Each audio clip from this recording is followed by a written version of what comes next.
Hai teman-teman, mari kita bahas sesuatu yang sering disalahpahami, gangguan kepribadian. Nah, sebelum kalian bosan, aku janji ini bukan cuma definisi dari buku pelajaran. Ini tentang orang-orang nyata, kehidupan mereka, perjuangan yang mereka hadapi, dan mengapa pemahaman itu sangat penting. Jadi apa sebenarnya gangguan kepribadian itu? Gangguan kepribadian adalah salah satu topik penting dalam psikologi klinis karena menyentuh inti dari siapa diri seseorang dan bagaimana mereka berinteraksi dengan dunia. Jika gangguan mental lain seperti depresi atau kecemasan seringkali datang dan pergi dalam episode tertentu, gangguan kepribadian bersifat menetap. Bayangkan kepribadian seperti peta jalan hidup. Pada orang tanpa gangguan kepribadian, peta itu fleksibel, bisa menyesuaikan jalur saat ada hambatan. Tapi pada individu dengan gangguan kepribadian, peta itu seperti jalan beton yang kaku, sulit diubah, walaupun jalurnya membuat mereka tersesat atau kesulitan. Pola pikir, perasaan, dan perilaku yang menetap serta menyimpang dari norma atau harapan budaya di lingkungan tempat individu tinggal. Pola ini bersifat kaku dan tidak fleksibel, sehingga mengganggu fungsi sosial, pekerjaan, dan kehidupan sehari-hari. Gangguan ini biasanya mulai tampak pada masa remaja atau awal dewasa, berkembang secara bertahap, dan berlangsung dalam jangka panjang.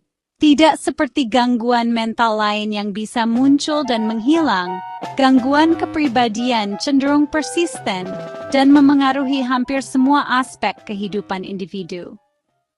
Menurut DSM-5, agar dapat dikategorikan sebagai gangguan kepribadian, pola perilaku harus memenuhi beberapa kriteria.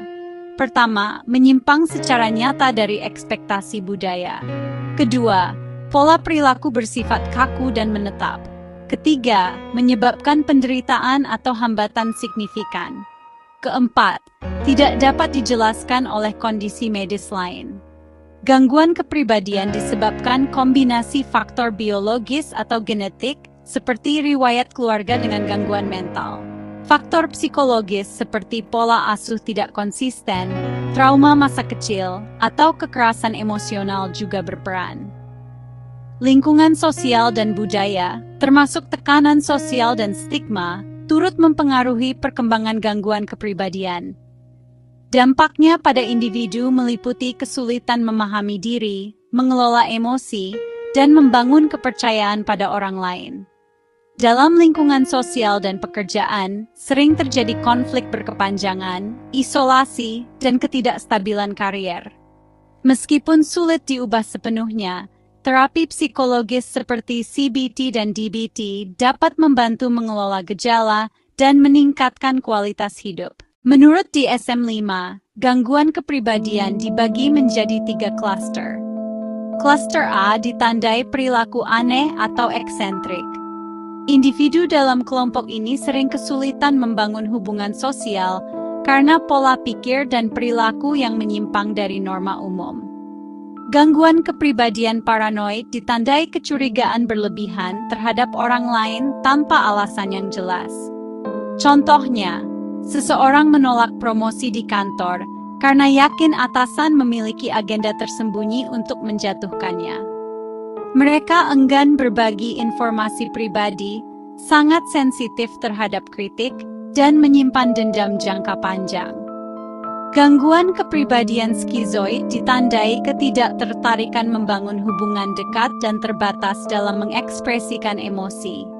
Mereka memilih aktivitas soliter, tidak tertarik menjalin hubungan bahkan dengan keluarga, dan tampak dingin terhadap pujian atau kritik.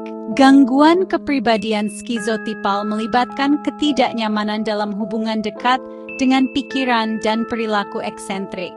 Contohnya, seseorang yakin memiliki kemampuan membaca pikiran orang lain dan menghindari keramaian karena takut energinya diserap orang. Mereka percaya pada pemikiran magis atau takhayul berlebihan, berbicara dengan cara aneh, dan berpenampilan unik. Cluster B ditandai emosi intens, impulsivitas, dan kesulitan mengatur hubungan interpersonal. Perilaku mereka sering terlihat dramatis, berlebihan, atau tidak dapat diprediksi. Gangguan kepribadian ambang atau borderline ditandai ketidakstabilan dalam hubungan, emosi, citra diri, dan kontrol impuls. Contohnya, seseorang marah besar dan memutus hubungan hanya karena pasangan terlambat membalas pesan. Mereka mengalami ketakutan ekstrem ditinggalkan, perubahan emosi cepat, dan berisiko melakukan perilaku melukai diri. Gangguan kepribadian histrionik ditandai pola mencari perhatian berlebihan dan emosionalitas tidak proporsional. Contohnya, mengarang cerita dramatis agar menjadi sorotan di pesta.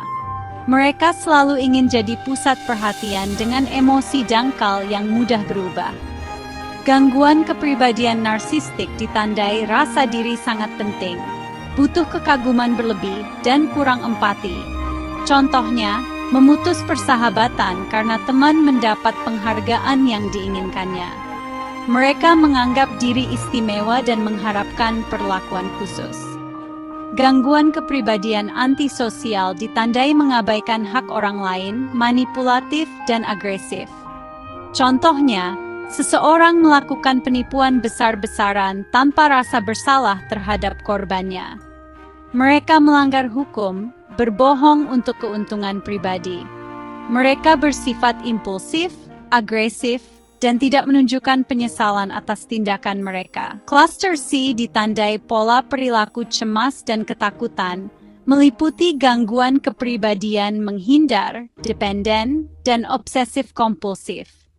Dengan pemahaman yang tepat dan penanganan profesional, individu dengan gangguan kepribadian dapat mengelola gejala dan meningkatkan kualitas hidup mereka. Dukungan keluarga dan lingkungan sangat penting dalam proses pemulihan dan penerimaan diri. Cluster C adalah kelompok gangguan kepribadian yang ditandai oleh rasa takut dan kecemasan berlebihan. Individu dengan kondisi ini memiliki keinginan kuat untuk merasa aman, namun kecemasan membuat mereka membatasi diri secara ekstrem. Mari kita pahami 3 jenis gangguan dalam cluster ini, dan bagaimana kita dapat memberikan dukungan.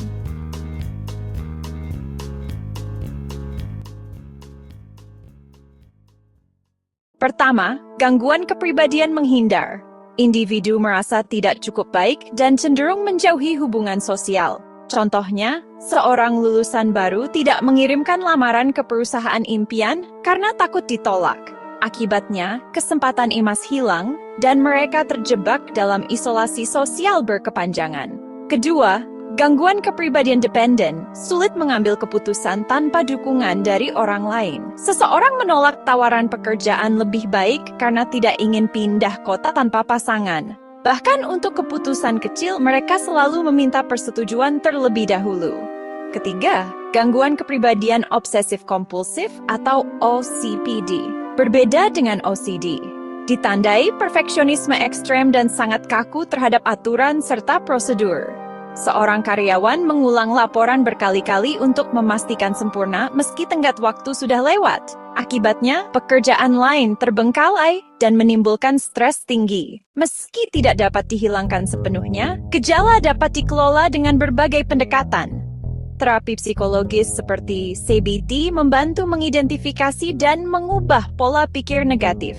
Dukungan sosial dan kelompok dukungan memberikan lingkungan yang aman untuk berbagi pengalaman. Memahami gangguan ini membantu kita mengurangi stigma dan memberikan dukungan tepat. Di balik setiap diagnosis, ada manusia dengan impian, bakat, dan harapan. Tugas kita adalah melihat sisi kemanusiaannya dan mendukung perjalanan mereka menuju kehidupan yang lebih sehat secara emosional. Tapi ini sesuatu yang sangat penting. Memiliki gangguan kepribadian bukan berarti seseorang itu buruk atau rusak. Itu berarti otak mereka telah belajar untuk mengatasi masalah dengan cara tertentu. Seringkali karena hal-hal yang mereka alami saat tumbuh dewasa. Dan ya, pola-pola ini bisa sangat sulit untuk diubah. Tetapi dengan dukungan dan perawatan yang tepat, orang-orang bisa menjadi lebih baik. Perawatan biasanya melibatkan terapi perilaku dialektis, dan terapi perilaku kognitif, hanyalah dua contoh yang benar-benar bisa membantu. Obat-obatan biasanya bukan jawaban utama, tetapi kadang-kadang bisa membantu dengan gejala tertentu, seperti kecemasan atau depresi. Yang paling penting, yang membuat perbedaan adalah kasih sayang dan pemahaman dari teman, keluarga, dan masyarakat.